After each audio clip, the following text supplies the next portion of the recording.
Good morning, and welcome to the Deal Room Live, the daily real estate deal tank powered by Titan Impact Group, a global leader in AI-driven real estate investing and funding, where the real estate world meets speed, precision, and profit. And bring us your deal so we can put it into our AI model that analyzes and structures real estate deals in minutes, generates all the docs you need to get the deal done, and gives you a verified, unbiased breakdown of due diligence report. The investors get the advantage of getting fully vetted AI-analyzed deals that cut their due diligence time down by 60%. So you're in the right place. Let's open the deal room now and get into today's opportunity.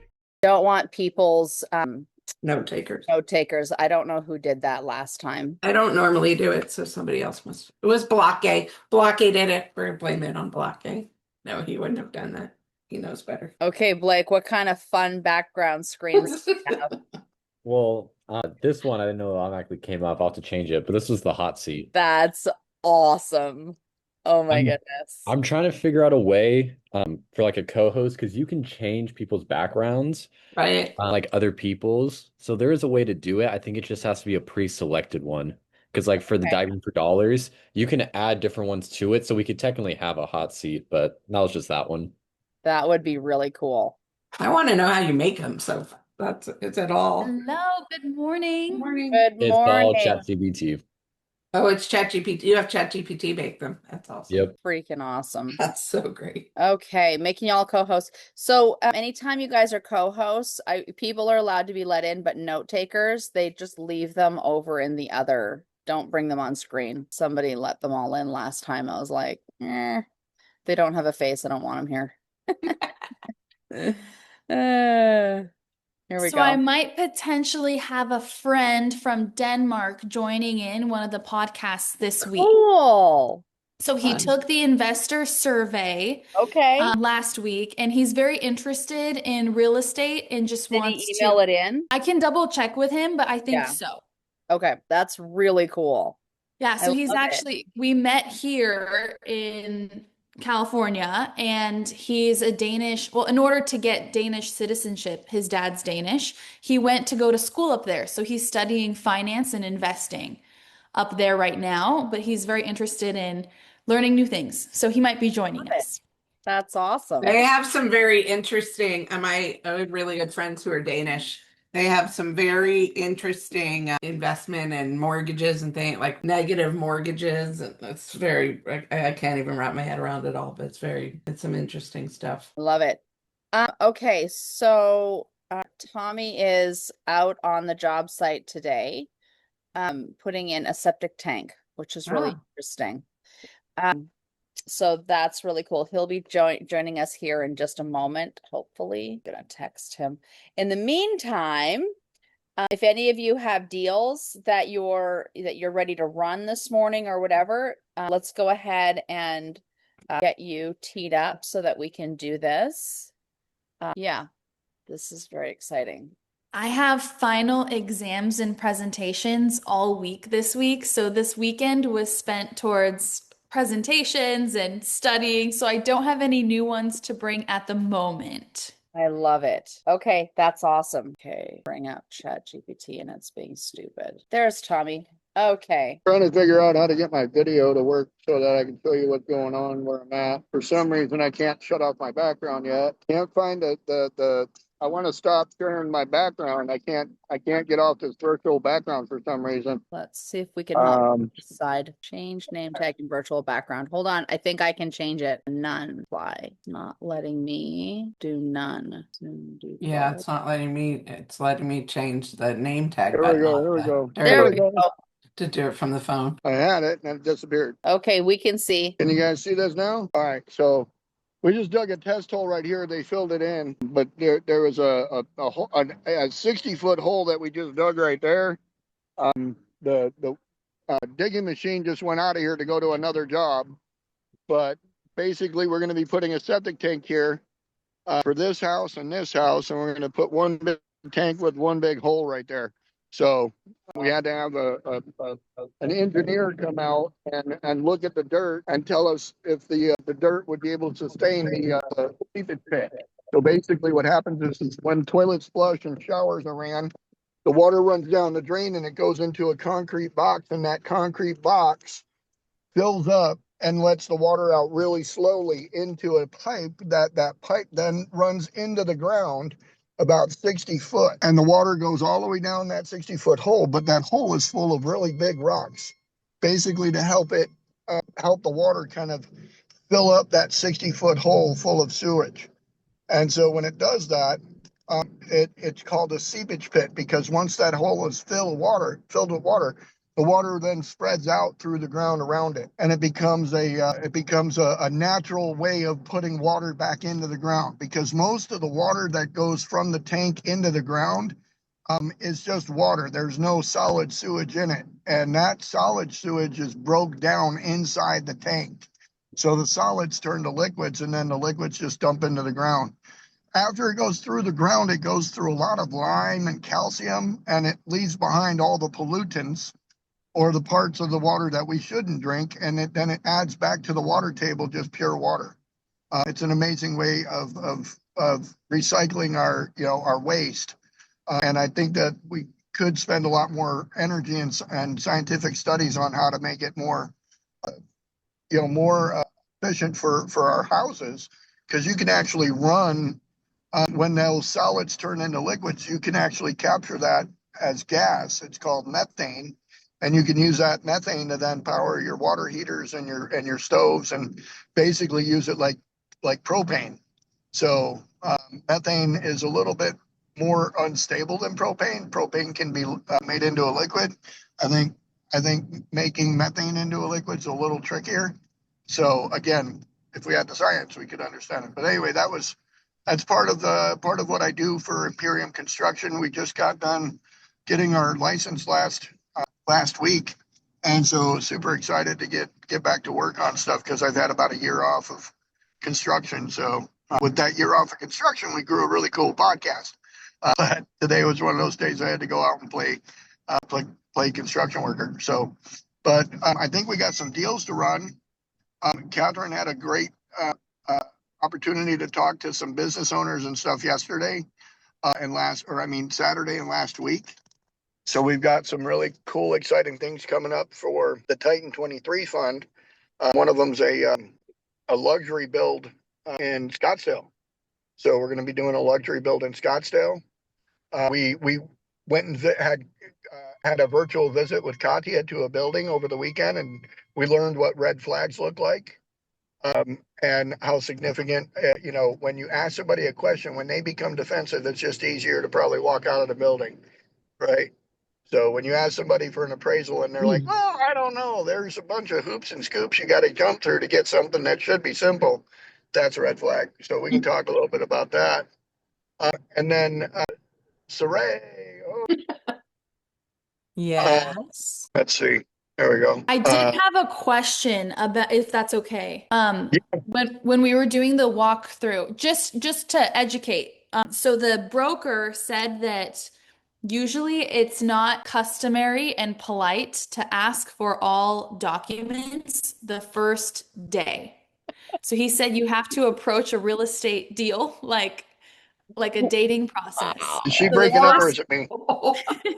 So the first day needs to be smiles and butterflies. No, that's Is not that true. not the case? No. So you can Okay. go in there straight off the bat. You can go straight off the bat. Okay. I didn't know if I had to build rapport. No, that's not how it works. This Meet is his not family. personal. Okay. This is not personal. We are not Okay. getting into business with them. We are there. We do the numbers, and the numbers tell us what to do. Yes, we can be polite about it. Yes, we can be professional about it. But this isn't about building a relationship with them unless they're going to be partners with us doing the deal. Okay, so it's totally okay and totally normal to be extremely upfront with numbers and documents. Yeah, That's the whole point of this. Okay. Just for the sake of understanding, we are not courting this individual for any kind of romantic or sexual encounter. So therefore, all the typical rules that we would use for engagement are out the window. We are 100% there for business. I'm not asking this person to dance with me. I'm asking them to do business with me. And they're on the other side of the counter. So we've gotten, as a society, out of the art of negotiation, because we go in, we pay the retail price, and we leave. Have you ever walked up to the Walmart counter and said, hey, this bag is broken. Can I get a discount? No. No, but you can. Like You when you can? find something damaged on the shelf, hell yeah, you can walk up and say, "Can I get this for 10% off?" Yep, here you go. Because Okay. it's damaged goods, right? So a lot of people don't know you can do that, but that's an engagement that you can have with somebody, Like right? a floor model too. You can if there's like a table and chairs, that's the floor model. But if you went to buy it, it'd be in a box. You can get the floor model, similar to what Tommy's talking about. You can say, hey, can Right. I have the floor model at 40% off? Whatever. Yeah. And Okay. so that's a way to negotiate. When you're talking to a realtor who's trying to sell a property and you ask for documentation and they give you a hard time about the documentation, it's because they're hiding something. That's the red So flag. what I learned was that the appraisal is basically the value of the home. So professional or building. So somebody professional comes and analyzes everything, and the appraisal is the final value. So, and it's public. So if the only reason somebody would hide that is if they are selling it at a higher value than what the appraisal is, correct? Yeah. Correct. Yep. Yes. Okay. And as So far as then, it being like, when I said it's public, it's only public based on if they got a mortgage. Like when you get the mortgage, it'll show the appraised value. And so okay. if they actually had a contract with somebody and appraisal was done, that's a piece of documentation that's very valuable. And so it should stay attached to the property and go with the property. But if it's a bad appraisal, you're going to scratch that one, throw it away, and say, "Give me a new one. I want a new one." You know what I mean? Okay, I understand. So yes, you're not needing to make friends with the seller's agent. Okay, okay, good to know because he was explaining, and it's always good to like at So the least red listen flags to come other up when you're perspectives. talking to them. Yeah, if you don't have a bulldog like Tommy with you, the best thing to do is when you hear the red flags is to say, well, let me get back to you. I had something come up. Let me get back to you, and leave. And then don't get back to them. Let them chase you. That way, when you do point out your objections, they try to reel you back in somehow, and you can use it as leverage. But I'm not too keen on leveraging bad stuff like I go through deal after deal after deal. I don't try to negotiate with people that are trying to be underhanded, and that's underhanded in my book. So once I offend them by asking a simple question, I kind of burn that bridge because I know how to swim. And it seems like they would be willing to give you, they should be excited to give you all this stuff. So you're happy to move forward with the deal. Because in reality, I don't know if it sounds arrogant to say this, but in reality, they need us more than we need More them. than we Because there's need a them. million deals out there that 100%. we could be going after. But we took the time to contact them. They should be giving you anything and everything to make you excited about doing the deal. That's right. That's the advice you need to take right there, Katya. Take Sarai with you next time instead of Tommy, because Sarai will be like, "Hold on, wait a minute. Well, and We there, you yeah. need us more than we need you. We do 1,000 of these. You're doing, we're here for you, and that's the attitude to take because again, it puts them in their place and it makes them go, oh, wait a minute, you know, you're right. I should be trying to sell this to you. And what I'm doing is basically turning you off. Right. So, And then also, so if yeah, if that's the property was appraised for 9 million and that's what they wanted to charge, and then somebody gave an offer for 8.9, is it really worth to not take an offer because of that small of a difference? So like that was something else that stood out to me. right. So when they said they wanted $9 million and they turned down an $8.9 million offer, I mean, you're $100,000 away from your target, right? Yeah. And if you, that seems Right. crazy. And that's something you can point out. Like if you can catch that in the moment, like I did, then you can go, wait a minute, you turned down $100,000 difference? Why would you? And then I would ask them, why did you turn down $100,000 difference? Like how, like what? I don't understand. And when you pose these questions and they get upset, that's the red flag. And that's when you go, okay, I'll see you later. I gotta go, Can you say why would anybody turn down a deal over 100 G's?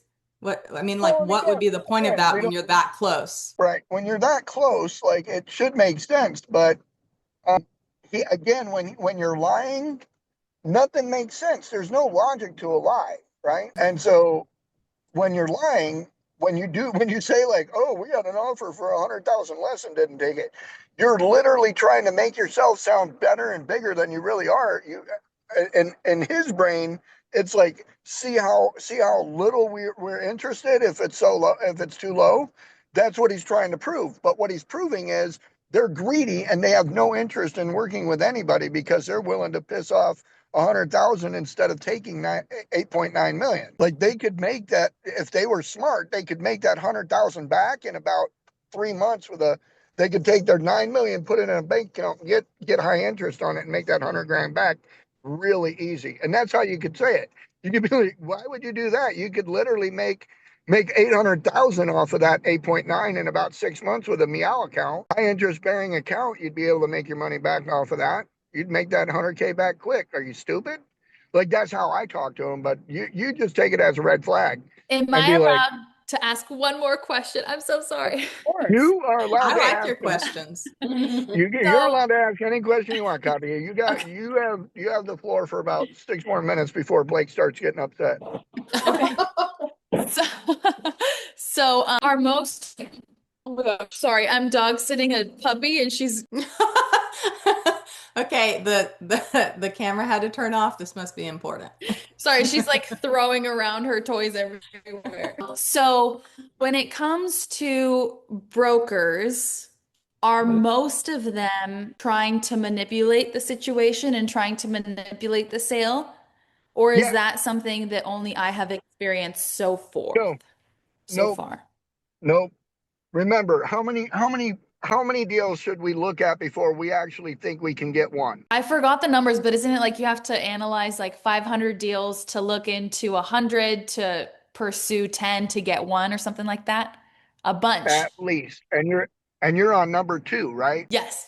Actually, 3 Boom. if you count Blythe. Right. I mean, if you count Blythe, but I wouldn't even count Blythe because like that again is another, when we asked him, I said, he's like, oh, it's worth 2.7 million. How do you know? You're not even a realtor, bro. Right. And so Okay, because his rents were, oh, sorry, go for it. no, I was just saying the rents were crazy. Like again, when you go shopping, when you're doing real estate, imagine you're going shopping on the clearance rack at Macy's, right? And at the clearance rack, they've got like 1 or 2 of everything nobody else wanted, right? Mhm. These are all things that nobody else wanted. So they're on the clearance rack for a reason, because they didn't want to get hung back up, or they can't go back to the store or whatever. So does it mean that it's on the clearance rack that you should buy it? No, you're going to find the one that fits you, is comfortable, has all the buttons on it. Like maybe it went to the clearance rack because the sleeve is ripped. Are you going to buy it? No, only if you know how to sew.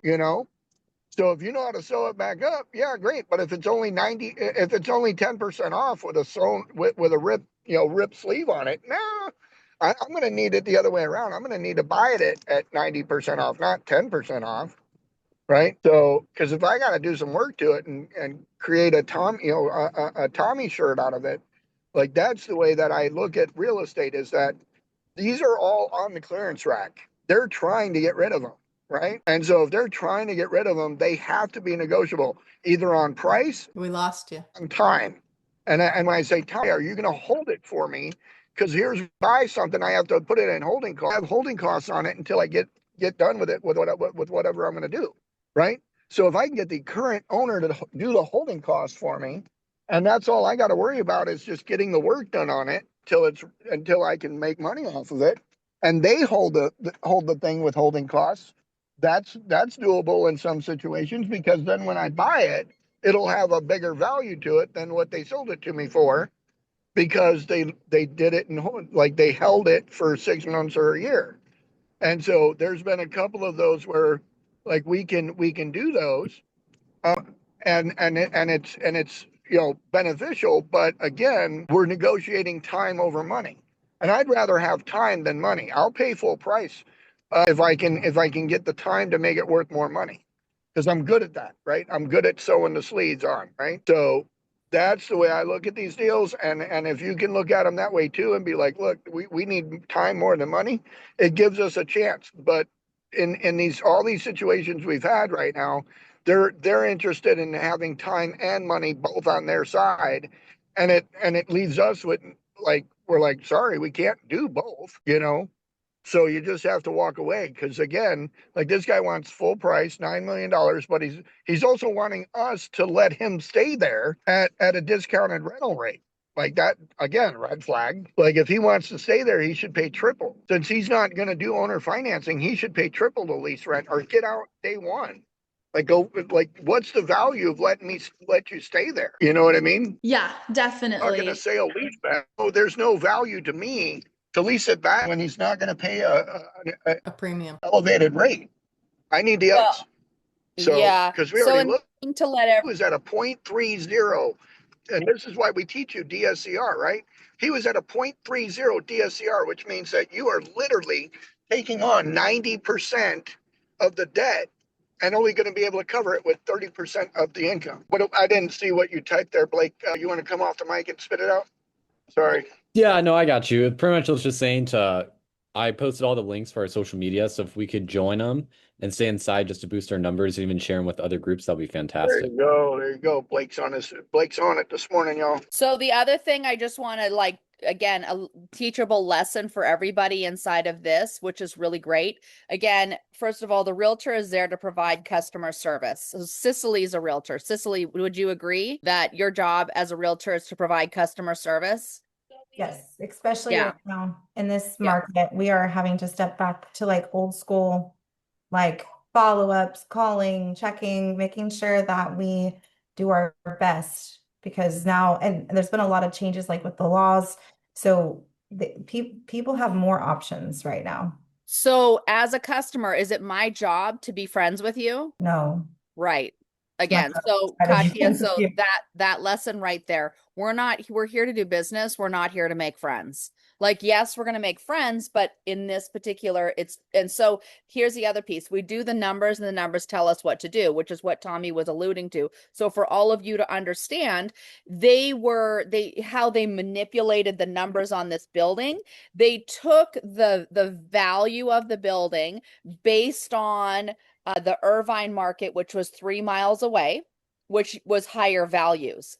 But then they took the rental amount that they wanted to lease back for that particular area, which was a way lower amount. So they're justifying paying us way less for the lease or the rent, but then turning around and pulling numbers from somewhere else to justify the high price of the building. The other piece that was really interesting, again, this is where free estimates comes in, is that it was a 30-year-old building and the nothing had been replaced. They had just been, patching everything, the roof, the AC, like all the things. And he gave a $50,000 concession for the roof. Except for, here's the deal, it's a commercial roof, and if you don't know any better, Tommy does, because that was his previous life. I mean, that it needs to be over $500,000, not 50. It's not a house. This is a commercial building. Way different ball game. So again, the realtor was manipulating where he was pulling the numbers from. He wasn't being consistent. But That that's not common. Or should Well, you no, it always is be common. It is common. prepared for that manipulation? Be Just prepared. because, okay. It is I mean, it's 100% common because again, Dallin did this. Dallin did this with the property down there in Tempe. He's like, yeah. "Oh, we knew the soil was dirty, but we don't know how much it's going to cost to fix it." Like, you better know. So hold on. Hey, Catherine, go ahead and take over for a minute. Let's run what Saray has going on. I got to take a call from Mark. Okay. Yeah, go that. Okay, so I hope that this is valuable for all of you to learn inside of being a savvy investor, right? And I want you to get like, if you always like tune into what I call WIIFM, what's in it for me? Like, when you can look at where the other person is coming from, you can see like, are they really actually in it for my highest and best interest?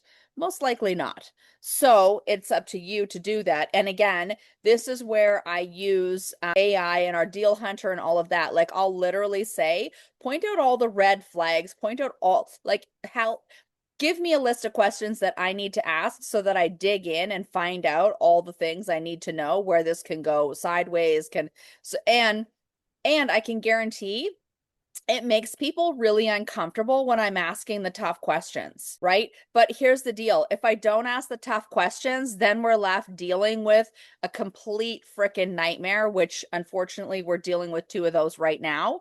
Because, again, we didn't dig hard enough into the tough questions with, what was going on with these people and, the deals and stuff. So again, it's our job to ask the tough questions and turn over every single stone so that we know, like we know, like we know. Like if there's bad stuff going on, just tell me so that we can help mitigate the risk, right?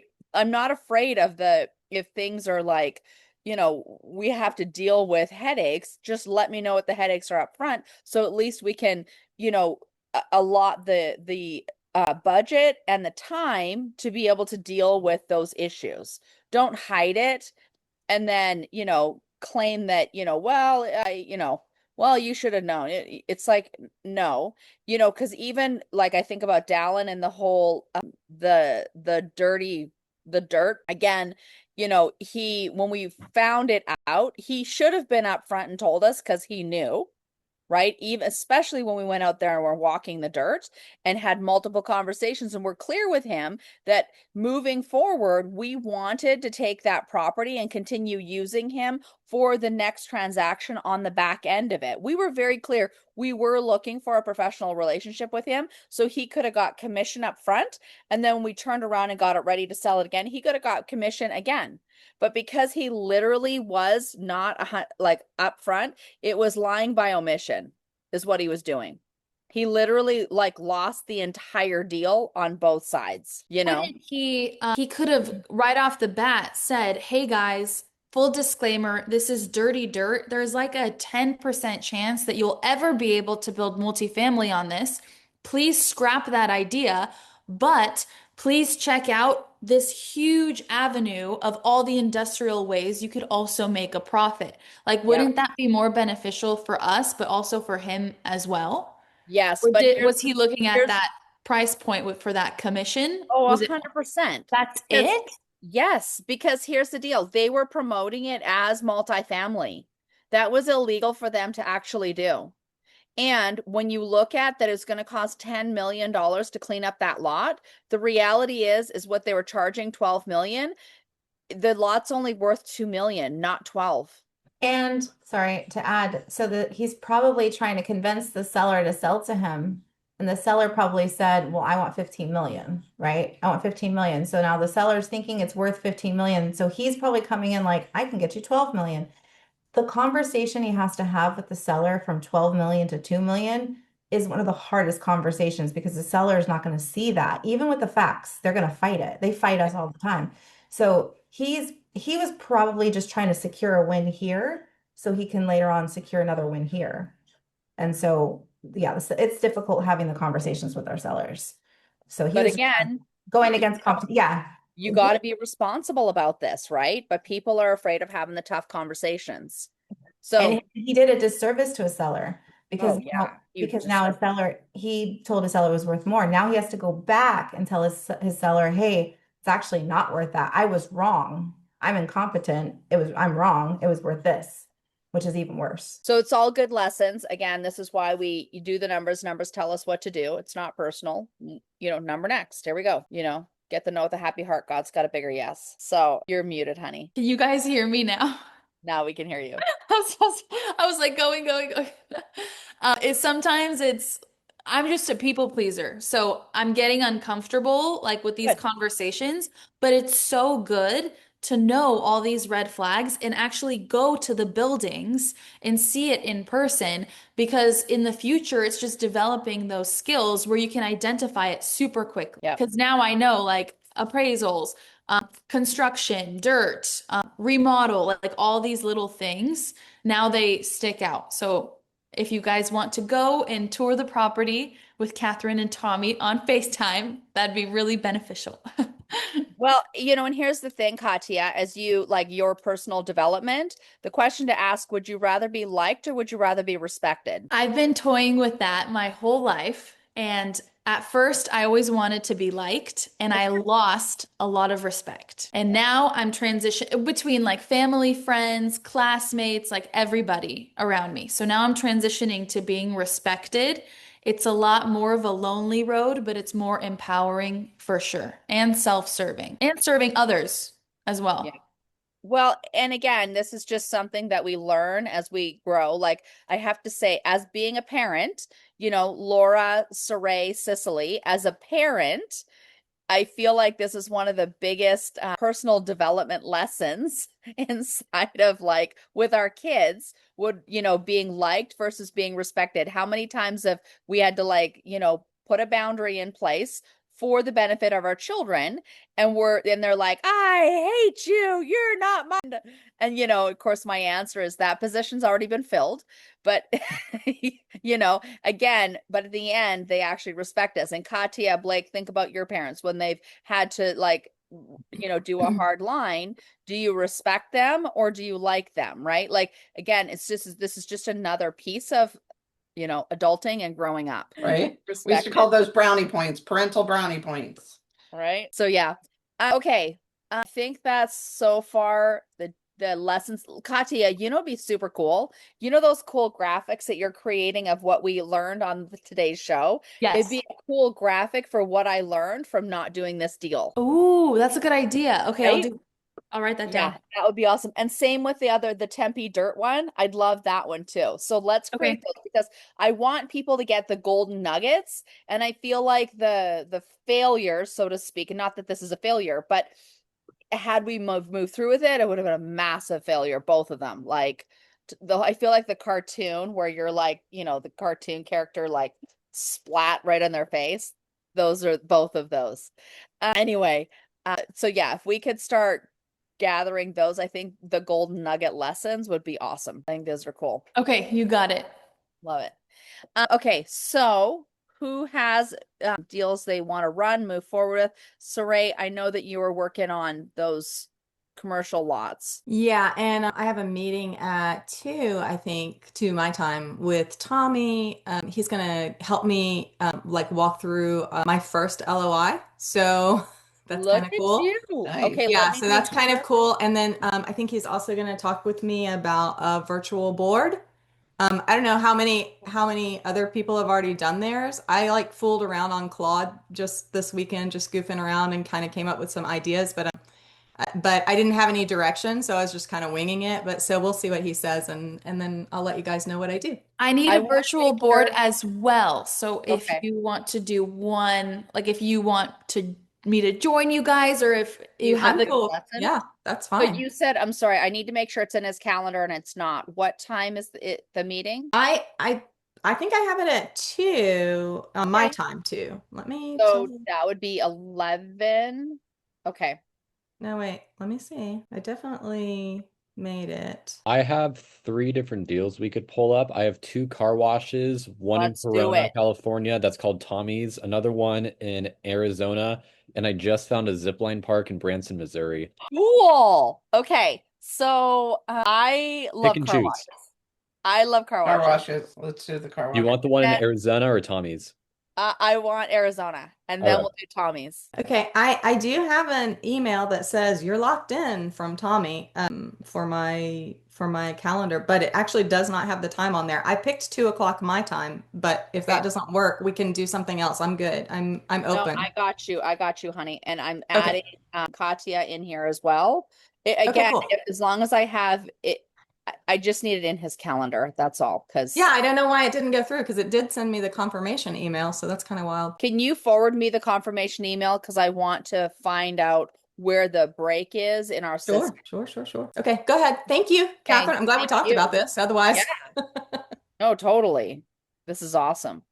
Okay, Blake, here we go. All right. Ooh, this. So it's in Phoenix, Arizona, and Love they it. say it's a car wash and a pet wash. I don't know how it is a pet wash. I don't see where that Wow. is. But so Like it. I have it all ran through, but these are just the photos of it. So Smoke and shine. Love it. Love this. and then I threw in the OM, and this is what it came up with. Okay. So absolute triple net car wash. Love this. So I love triple net lease. Who knows why I love triple net lease? Less work Anybody? for you. Because they're responsible for taking care of what's inside and all of that, and you don't have to do that Yes. part. Yes, yes, yes. It's the best part. Okay, so this is clean, passive income. We love this. I love this. Not a high yield cash flow monster. It's awesome.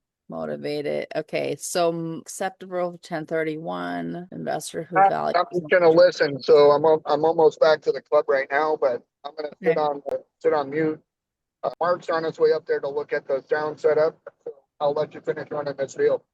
Okay, so the offer three. Okay, scroll up a bit. Okay, so the metrics, the NOI. So the going cap rate is 6.75. Year 10 rent, year 20 rent, lot size. Keep going. So it's 20-year lease. That's fabulous. The biggest thing right here is the 2% increase annually. Okay. Yield to cost 8.7 by year 10, 9. Hold on. Go down just a little bit. 9.83 by year 20, assuming tenant performance holds. Okay, great. Financial stress test. Okay, so LTV. So if it's 60, 65, 70, 75, annual debt service, there's the numbers, the DSCR. So it's 1.3 down to 1.06. Okay, cash on cash return is 4.15%. Interesting. Okay, financial read. The deal does not support the aggressive leverage. Most commercial lenders want 1.25. DSCR, 60% LTV works, 65 or above do not work. Okay, so, okay, DSCR, keep going. Okay, keep going. So unlevered IRR estimate, these aren't good numbers. Keep going down. Is sensitive to exit cap rate. Okay, so the strengths, long lease, absolute triple net lease, which is awesome. Annual rent growth, which is awesome. Strong micro location. So where is it? Chandler Boulevard and 32nd. By the Loop 202. Okay, awesome. Affluent trade area. Okay, great.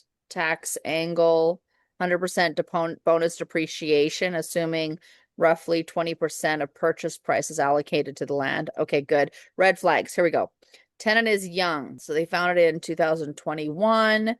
Not the same credit profile as a national triple net lease tenant. But if they've been there the whole time, I'd push back on that. Rent may be above replacement. Current rent is above, but this is specific use property. If tenant fails, replacement rent could be materially lowered unless other car wash operator takes it. Okay. Car wash use equipment. Okay. Environmental risk triggers elevated diligence, detergents. Okay. So environment's really important. It's saying personal guarantee needs verification. Interesting. Okay, so offer strategy. So recommendation. So opening the offer 3.4 to 3.5. So that changes the cap rates. Blake, what were they asking for on this? 3.737. Okay, so we're going to lower the ask. Okay, so my target contract, okay, DSCR coverage, negotiation script. So there it gives it right there. So great location and lease structure, but this is not a national triple net lease. We need pricing that reflects operator risk, specifically use environment diligence DSCR. At the current NOI, the deal price is more like a credit tenant than a young local regional. Okay, so we can move quickly, but we need, oh, hold on. We need a low to make the deal and risk. Okay, the funding strategy. So if we were to do 60 to 65%, 25-year amortized, 5 years, buyer roughly equity 1.3 to 1.5. Why it fits, it's clean triple net lease income, long lease, stable rent schedule, at risk, 65% LTV. A DSR is tight at ask. Best use, buyer with strong liquidity and long-term hold strategy. Path 2, seller carry to improve DSCR. So if the senior bank takes 60%, 10% seller carry, 30% buyer equity, seller note interest only for 3 to 5 years. Why this fit bridge valuation gap and protects the cash flow. Okay. So ask for a seller to carry 5 to 6% interest only, 3 to 5 year balloon, subordinate position benefit can make the deal work closer to ask without crushing DSCR. Path 3, 1031, which is not us. Due diligence checklist. Okay, so lease, legal, tenant, keep going down.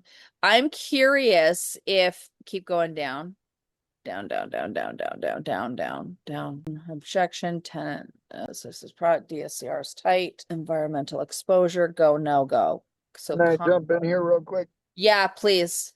So on the 1031, you jump past it, but that's actually something that what we can do is we have a network of people that are in the 1031 market, right? And so we can reach out to the qualified intermediaries that we have relationships with. Do you have anyone that has a profile like this? Because it has to be equal or greater value. It has to be like, you know, a like kind of an in-kind property or like-kind property. So meaning like in this case, based on what I'm hearing, it's a leased property. So you can't necessarily go from a leased property over to a ground up development, but you can do a ground up development into a leased property when you're doing 1031, right? Right. So yeah, just finding some, you know, I mean, I like that it makes that suggestion for 1031 because it gives me the opportunity to reach out to my network and say, hey, do you guys want to be partners on this? Yeah, that okay. I can see that. That would be interesting. So here's my concern is that would Deal Hunter be able to go and potentially look at potential comps for car washes in the Phoenix area to see if this is on track? Yeah, well, the way to do it is there's 3. So you can, I want everybody to do this as homework. Go to Deal Hunter and ask it to give you the 3 ways that we can come up with valuations for businesses. And it should give you the 3 ways. One is called asset. It's called the asset method. Then there's the market method. And then there's the income method. Asset method takes all your assets, subtracts your debt, and gives you the value of the business. If you do a market analysis or a market method of valuing a business, you go based on what the business is. Say, for example, it's a car wash. You would go and find what the national average of car washes are being sold for. Then you would go to that MSA or, you know, like the Phoenix market and say, what are car washes in Phoenix selling for? And that's how you would come up with a roundabout market analysis. The market analysis is basically like the lowest used form because it's very vague. And it's really only helpful for like very unique niche style businesses that, you know, like being a poodle haircut designer, like that's a very niche business. And so your income might be very high and it could give it a false valuation on the income side. So you might go with just a market value and say that a niche dog groomer, and that way you could get a better value going that way. And then finally the income value, and that this is where you get into the multipliers of the EBITDA and all that. And it gets very detailed. This is the one that most every bank uses is the income method. So if you go to Deal Hunter and ask it to explain those 3 methods to you, give you case studies and examples, you'll get a very good understanding of how to value these businesses that have real estate with them. Because you're going to value the real estate and then you're going to value the business. So you got that, Blake? Yes, I got all that. Okay, cool. Yeah, I would love to dive deeper into this once you have all that. I think that's awesome. Okay, yeah, I could definitely do that. Yeah. So that's the first one. Sorry, I want to throw out there that we have a needs. So I found a guy that wants to get into an RV storage or self-storage facility somewhere in the Phoenix metro. Probably going to need to be around a 7 cap, 6 cap, but he wants it operating. Operating meaning like you are like a triple net lease, or like he wants to take over the operations? He wants to buy it operating. He wants to buy it operating. So if it's like dead, like nobody in it running it, he wants to turn it on. Okay. So if everybody wants to go have some fun, look for that criteria. Can you say the beginning part again, Tommy? He's looking for RV storage, boat storage, or self-storage. I've let him know that like those are not like, just so I already gave him that information and he's fully aware. But I found this guy off of what I do, You cut out. Are you there? I put up ads on Facebook. Are you there? Yeah, you cut out for a sec. All right, I'm just trying to let you guys know where I source this guy from. So the Facebook marketplace lets me sell property there. And so if I have a lot of, if I'm wanting to check the market, I'll make up an ad for an RV storage facility or an RV park. I'll put the ad up and then see how many people respond and say, sorry, it's called a bait and switch. Sorry, I already sold it, but do you have interest in this? And so it's my way of understanding what's available. I don't always do the bait and switch. Sometimes I'm just doing it to understand what the market is. And when they send me a message, I'll say, no, it's no longer available. So, and then I just move on.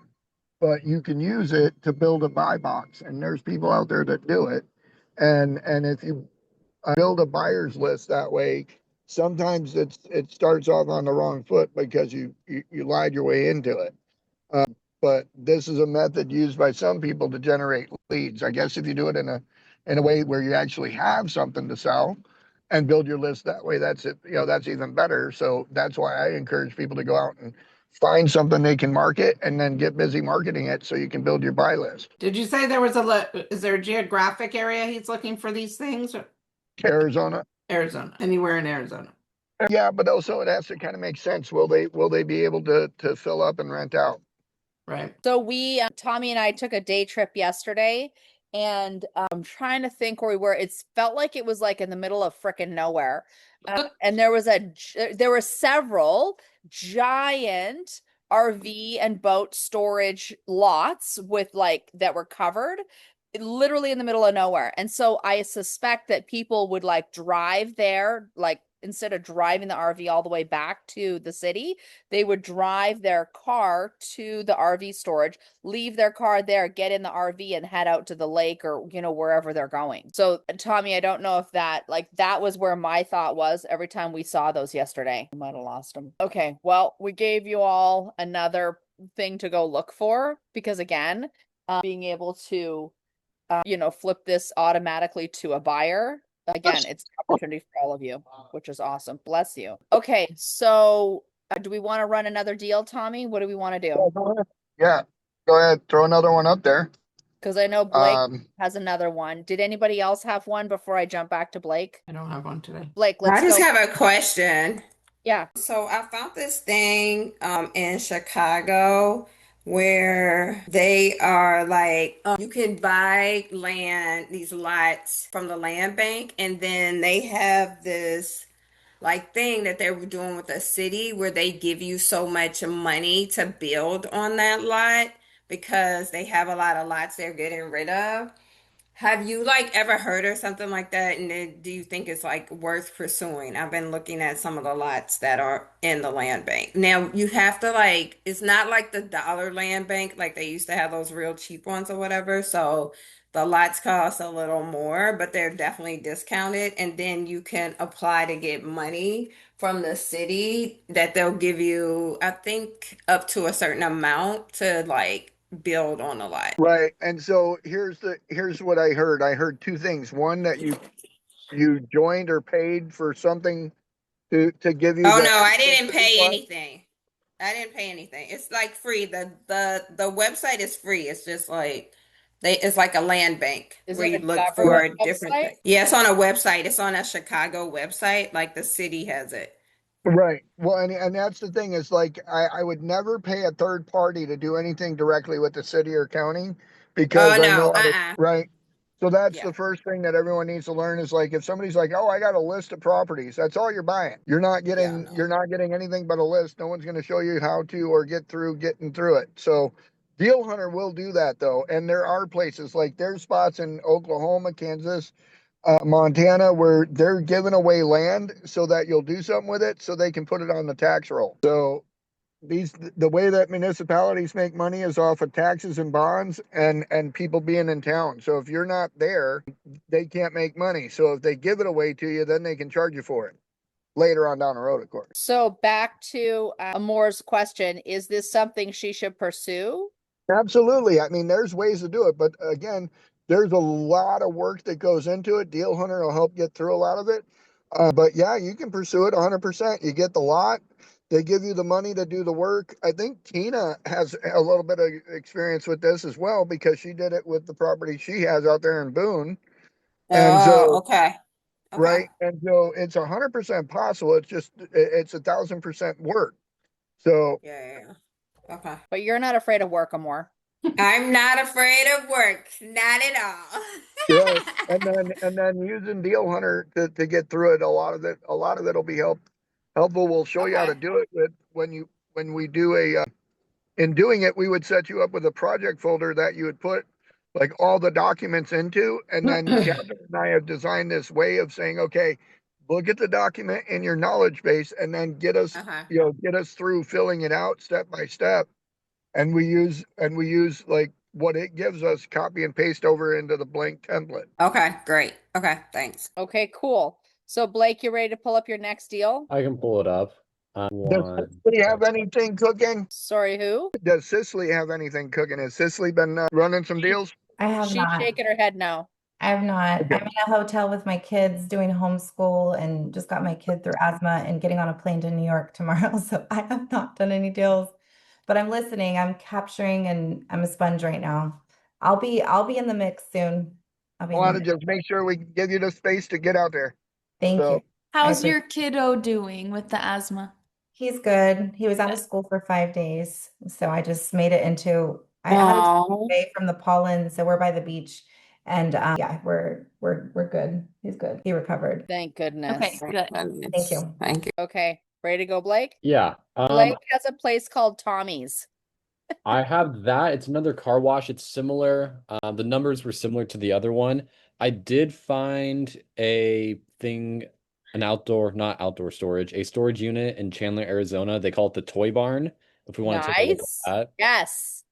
Okay. Totally. I love the toy barn. All right. So yeah, this is it. Asking for a little bit over $1 million in Chandler. And then this is what it came out as. Okay. So 3,000 square foot. Floor plan shows 3,573 internal area. First floor. Then there's 475 feet mezzanine living room. Published pricing found online $350 a square foot, implying 1 million asking units.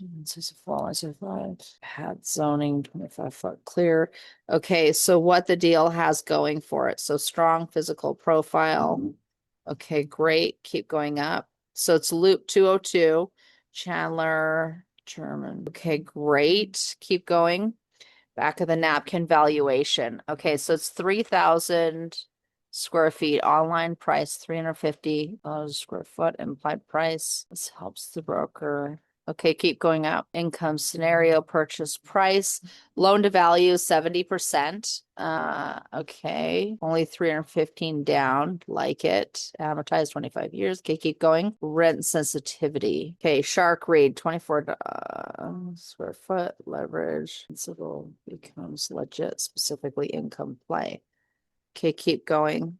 Offer guidance. Okay, my offer posture, so LOI. Okay, financing paths. So SBA, conventional, seller carry. Keep going. And this is also property that Tommy was just mentioning. I don't know if we wanted to look at it that route for their buy box or if this is just another property that looks interesting. No, this totally looks interesting. I like it. Keep going. Key due diligence. Okay, keep going. Negotiate leverage as is. Trade language. Keep going. Go, no go. Okay. Owner, user, the property solves the business lifestyle need.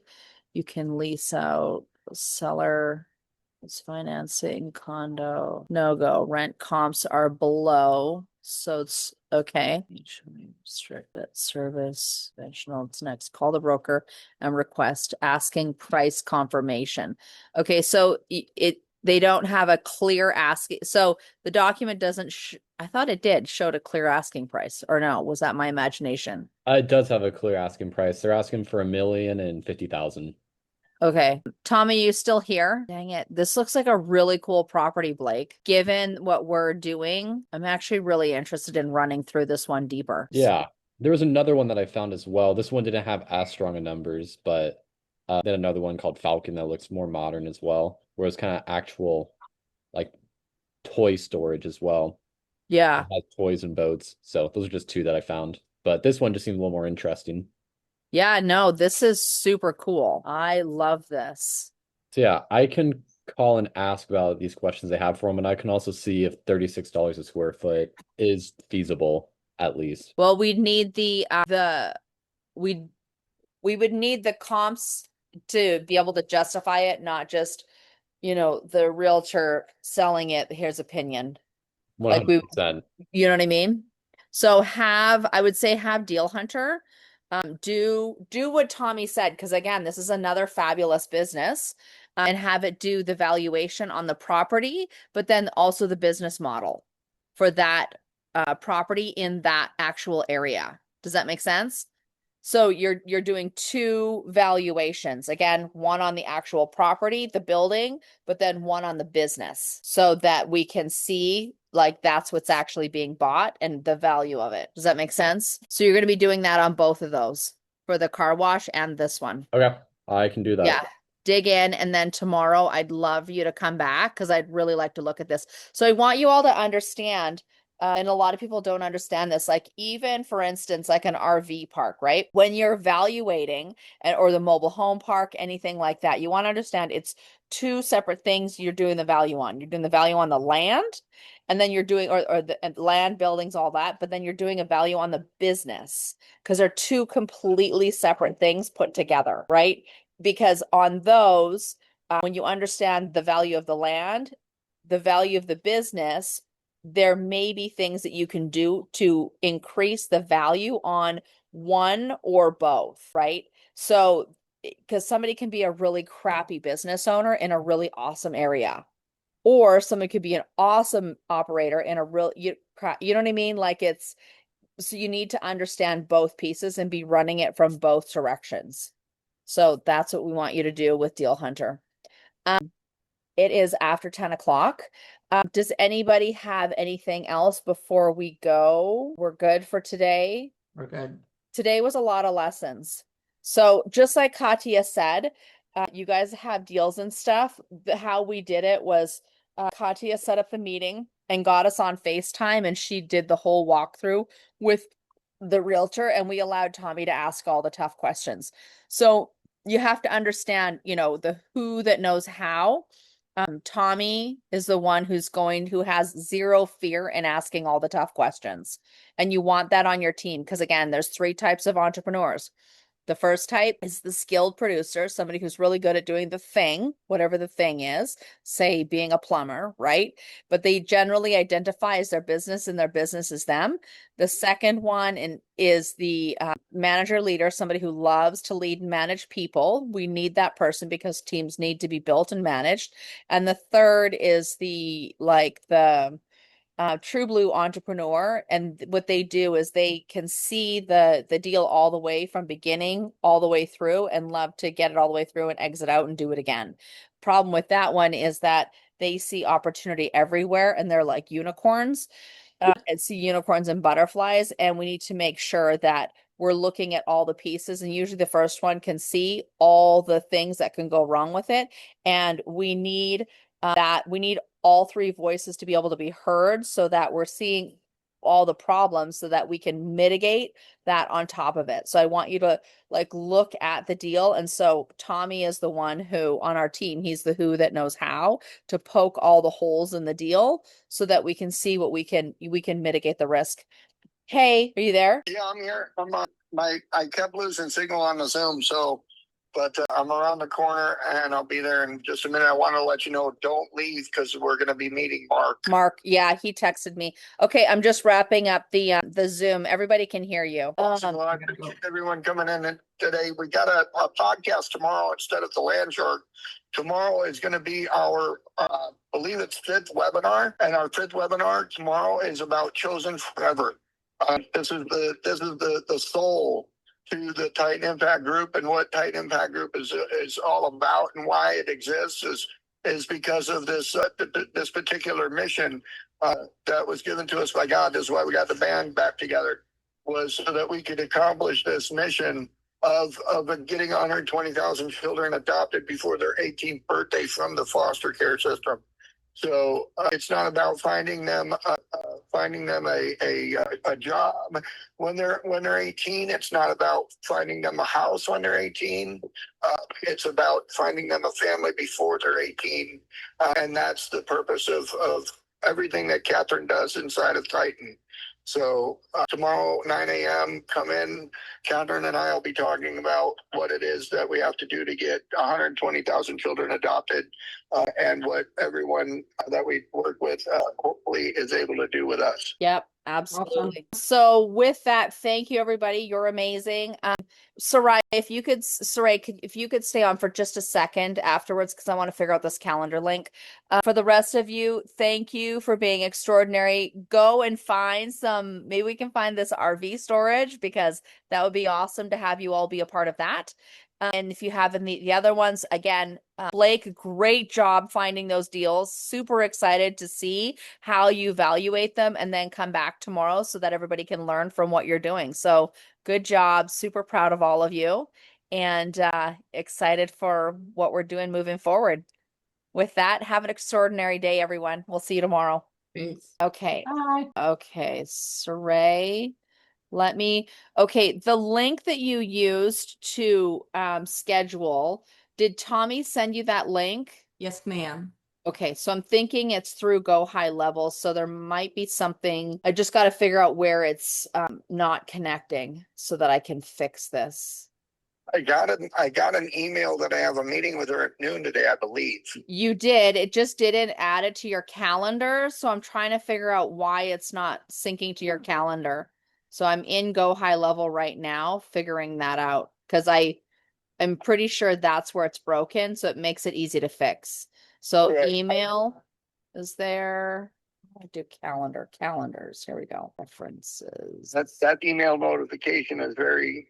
I'm just OCD, so I check it every time I see it, but it doesn't show up elsewhere. Yeah. That's for sure. Yeah. So I just checked, the link he sent me is api.leadconnectorhq.com. Is that? Yep, that's the one through Okay. Go High Level. Yeah. Okay, I was double checking. I was like, maybe. No, it's not you, honey. That's just why I'm okay. So it's connecting to his Outlook, but it's not connecting to Google. So let me get it connected everywhere. I figured out where it wasn't connected. Okay, it's now connected, and we'll add to his calendar. Okay, this is exciting. Okay, so I think so. That's perfect. So thank you. got it squared away. Yeah. Okay, cool. So in an hour. I'll be there. Cool. Okay. Cool. That sounds good. Thank you. Thank you. Appreciate it. Appreciate bye. you. Bye, guys.